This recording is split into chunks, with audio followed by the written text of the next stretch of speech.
Ooh. If I understand you correctly, Mr. Carnegie, a proper application and use of the mastermind principle gives an individual the benefit of the education and experience of other people, but it goes much beyond this and aids the individual in contacting and using spiritual forces available to him. Is that your understanding of the principle?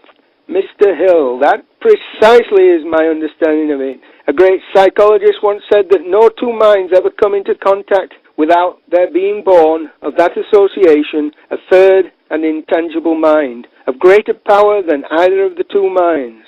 Whether this third mind becomes a help or a hindrance to one or both of the two contacting minds depends entirely upon the mental attitude of each.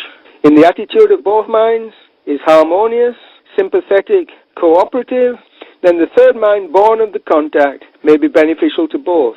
If the attitude of one or both the contacting minds is antagonistic, controversial, unfriendly, the third mind born of the contact will be harmful to both. The mastermind principle is no man-made principle, you know.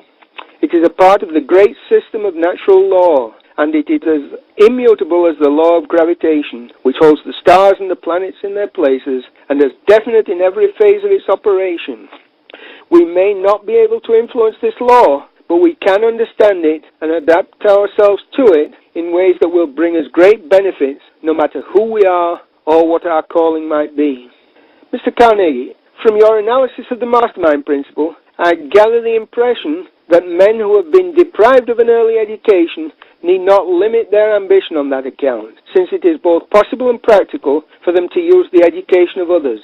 I also get the impression, from what you have said, that no man ever acquires so much education that he can achieve noteworthy success without the aid of other minds. Is this a correct conclusion? Dr. Hill, both of your statements are correct. Lack of schooling is no valid excuse for failure. Neither is an exhaustive schooling a guarantee of success. Someone once said that knowledge is power, but he told only a half-truth, for knowledge is only potential power. It may become power only when it is organized and expressed in terms of definite action. Knowledge becomes power only when it is organized and expressed in terms of definite action. There's a big difference between having an abundance of knowledge and being educated. The difference will become apparent if you look up the Latin root from which the word educate is derived. The word educate comes from the Latin word educare, which means to draw out, to develop from within, to grow through use. It does not mean to acquire and store knowledge. As I explained in the first principle, success is the power to get whatever one desires in life without violating the rights of others. Success is the power to get whatever one desires in life without violating the rights of others. Observe that I use the word power. Knowledge is not power, but the appropriation and use of other men's knowledge and experience for the attainment of some definite purpose. That's power. Moreover, it is power of the most beneficial order.